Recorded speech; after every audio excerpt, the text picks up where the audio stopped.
जय हिंद दोस्तों, आपका फिर से हमारे class best learns point coaching classes में हार्दिक हार्दिक स्वागत है। कल हमने क्लास 9th सब्जेक्ट मैथ का फर्स्ट चैप्टर स्टार्ट किया, जिसमें हमने कल सीखा बेसिक जानकारियाँ हासिल की। आज हम प्रश्नावली 1.1 हल करेंगे। जैसा कि कल हमने यहाँ पे ख़त्म किया था अप्रमेय संख्या से, जो कि बेसिक जानकारियाँ थी। अब हम आगे हल करेंगे जो प्रश्नावली है। चलिए हम आपको किताब भी दिखा देते हैं कि कितने क्वेश्चन है प्रश्नावली नंबर 1.1 में। ये रहा किताब में जो क्वेश्चन है। आप देख सकते हैं कि लगभग 6 क्वेश्चन है। 3 तो अपने आप में एक क्वेश्चन है और चौथे में दे दिया है 3 क्वेश्चन जो कि मौखिक रूप से है। चलिए हम एक एक करके हल करते हैं। जैसा कि पहला क्वेश्चन आप देख सकते हैं कि क्या शून्य एक परमेय संख्या है। क्या इसे आप p/q के रूप में लिख सकते हैं, जहाँ p/q एक पूर्णांक है। आप थोड़ा जूम करके देख सकते हैं कि लिखा है क्या शून्य एक परिमेय संख्या है, क्वेश्चन मार्क दिया है। क्या इसे आप p/q के रूप में लिख सकते हैं, जहाँ p और q पूर्णांक हो। तो हम कह सकते हैं कि हाँ, 0 एक परिमेय संख्या है। क्वेश्चन नंबर 1 उसको हम हल करेंगे।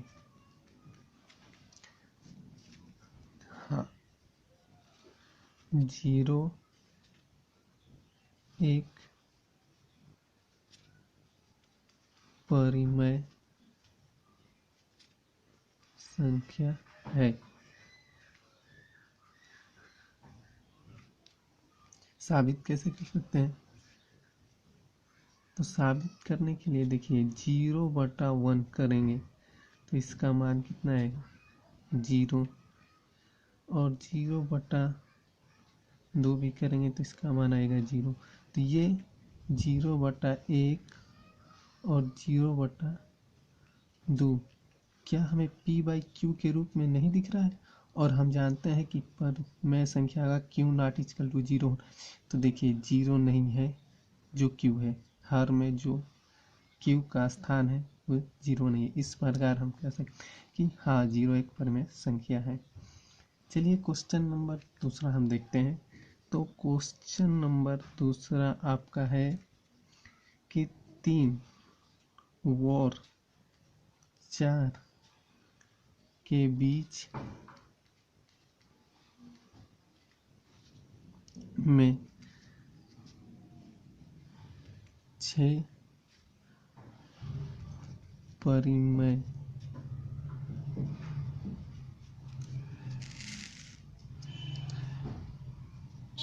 संख्या ज्ञात करें या कीजिए, कोई दिक्कत नहीं है। तो आइए हम इस क्वेश्चन को हल करते हैं। इसको हल करने का तरीका ये है कि जब कहे आपसे कि किसी भी दो संख्याओं के बीच में इतने परिमेय संख्याओं ज्ञात कीजिए, जैसे यहाँ पे 6 कह रहा है, तो हम क्या कर लेंगे कि 6 के साथ एक जोड़ लेंगे और जोड़ने के बाद हमें आ जाएगा जैसे 7। तो अब इसी का हम प्रयोग करेंगे, 3 को ले लेंगे और 3 के साथ हम 7 का गुणा और 7 का भाग देंगे, तो ये 21/7 आ गया। तो ये हमारा परिमेय संख्या नहीं है। अब इसकी जो आगे होगा वो हमारा परिमेय संख्या होगा। जैसे अब हमें कुछ नहीं करना है, तो अब इसमें जोड़ते जाए। 21 की जगह पर 22/7, 23/7, 24/7, 25/7, 26/7 और 27/7। 1 2 3 4 5 6 हमें चाहिए, 6 मिल गए। इस तरह से हम याद कर सकेंगे। ये इसको हम हल करेंगे तो ये हमारा पुनः 3 आ जाएगा। और फिर अगर 28 बटा 7 करें तो ये 4 आ जाएगा। तो यहाँ पे 3 यहाँ पे 4, दोनों के बीच में ये परिमेय संख्या है ये। ठीक है, अब आइए क्वेश्चन नंबर हम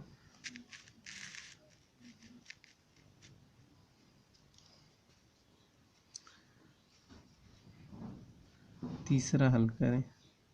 ये भी परिमेय संख्या ज्ञात करना है। क्या कह रहा है, 3/5 और 4/5 के 5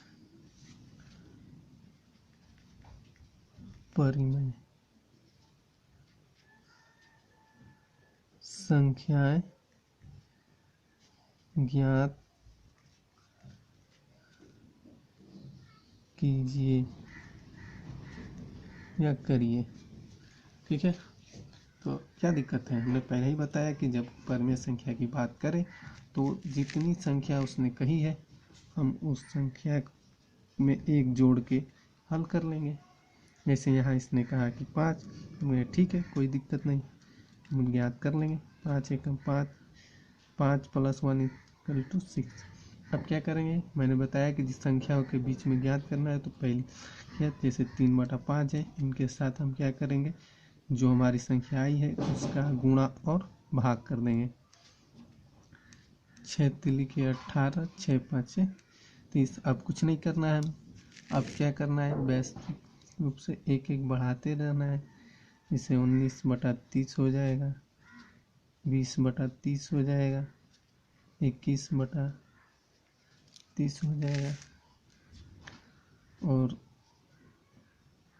22/30 हो जाएगा और 23/30 हो जाएगा। ये हमारी 5 संख्या बोला था, हमने 5 संख्या याद कर ली। अब हमारा क्लियर हो गया। अब आते हैं चौथे नंबर क्वेश्चन पे। चौथे नंबर क्वेश्चन में लिखा है कि नीचे दिए कथन के सत्य और जिनसे हम दिखा देते हैं।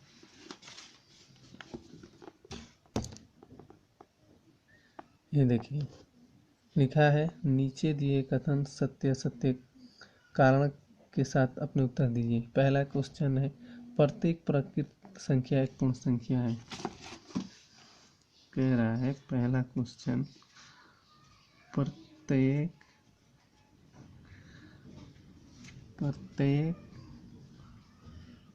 प्राकृत संख्या एक पूर्ण संख्या होती है। कारण बताना है। तो हमने कल बताया था कि प्राकृतिक संख्या क्या है और पूर्ण संख्या क्या है। देखिए, प्राकृतिक संख्या जैसे 1 2 3 4 और पूर्ण संख्या 0 1 2 3 4 5। कह रहा है कि जितनी भी प्राकृतिक संख्या है यानी 1 2 3 4 5 वो एक पूर्ण संख्या है। तो जैसे हमें पता है कि प्राकृतिक संख्या 1 2 3 4 5 है, वो चीज़ कहाँ आ रही है, पूर्ण संख्या 0 1 2 3 4, यानी कि पूर्ण संख्या के अंदर आ रही हैं, पूर्ण संख्या के अंदर आ रही है। तो हमें कोई दिक्कत नहीं है, हम कह सकते हैं कि हाँ, प्रत्येक प्राकृतिक संख्या एक पूर्ण संख्या है।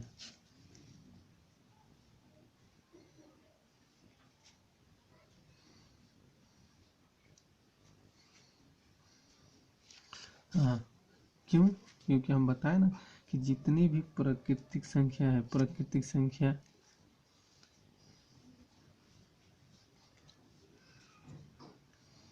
संख्या 1 2 3 4 5 ... और पूर्ण संख्या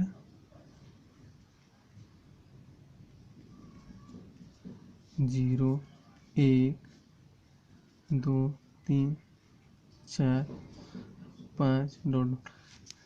देखिए ये प्राकृतिक संख्या है और ये भी तो पूरी प्राकृतिक संख्या पूर्ण संख्या में आ रही है। तो जाहिर सी बात है कि जितनी भी प्राकृतिक संख्या होती हैं वो सारी की सारी पूर्ण संख्या होती हैं।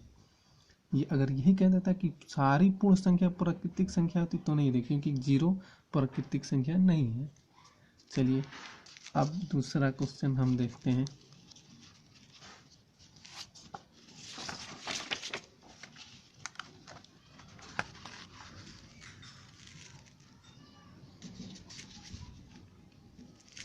दूसरा क्वेश्चन है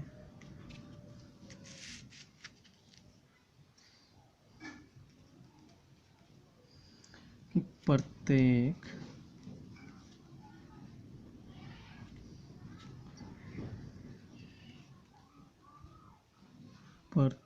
पूर्णांक एक पूर्ण संख्या होती है। कह रहा है कि आइए देखते हैं कि प्रत्येक पूर्णांक क्या है।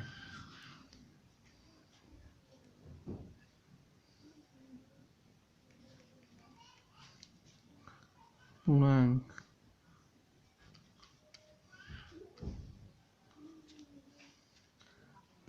के अंदर देखिए -2, -1, 0, 1, 2 और पूर्ण संख्या क्या है?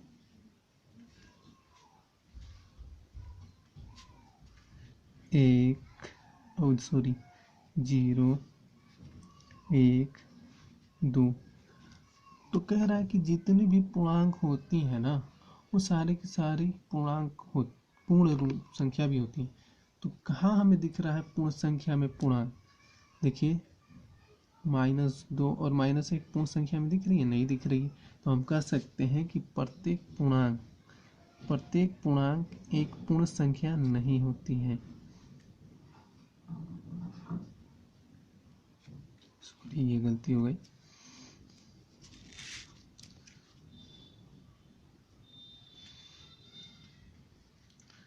नहीं,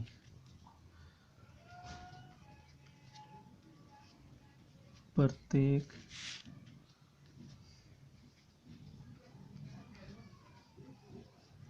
पूर्णांक एक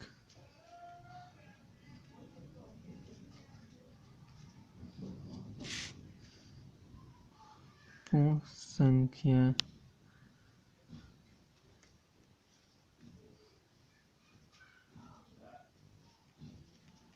नहीं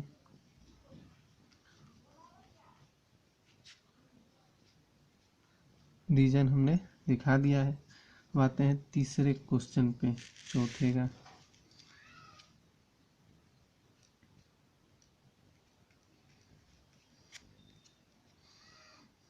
कह रहा है प्रत्येक परिमेय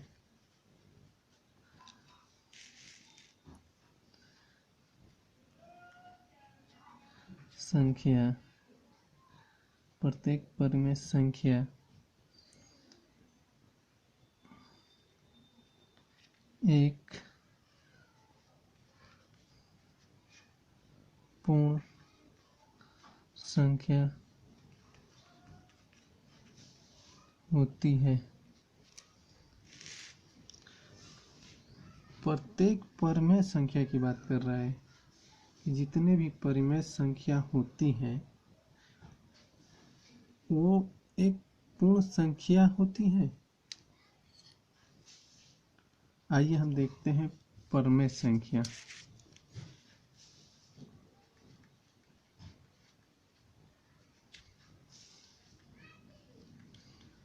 परिमेय संख्या का अर्थ है कि P/Q का रूप हो और पूर्ण संख्या जो है वो कैसी होती है? हमें पता है कि पूर्ण संख्या 0, 1, 2, 3 आल्सो। अगर यही कहता कि सारे पूर्ण संख्या परमेय संख्या तो हम मान सकते थे, लेकिन कह रहा है कि प्रत्येक परमेय संख्या एक पूर्ण संख्या होती है। नहीं भाई, ऐसा नहीं होता है। परमेय संख्या का रूप है p/q और पूर्ण संख्या है ये, नहीं हो सकती। लेकिन सारे पूर्ण संख्या परमेय संख्या हो सकते हैं। तो हम कह सकते हैं उत्तर में नहीं, प्रत्येक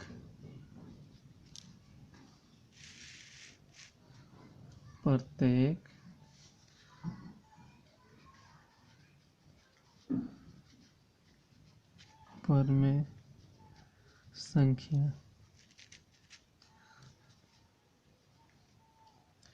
एक पूर्ण संख्या नहीं होती है। इस तरह से हम ये आज प्रश्नावली 1.1 खत्म कर लिया। आज के लिए बस इतना ही। अब आगे हम फिर कल हल करेंगे। तब तक के लिए आप घर पे रहें, इस लॉकडाउन में सेफ रहें, स्टे होम, सेफ लाइफ। तब तक के लिए जय हिंद।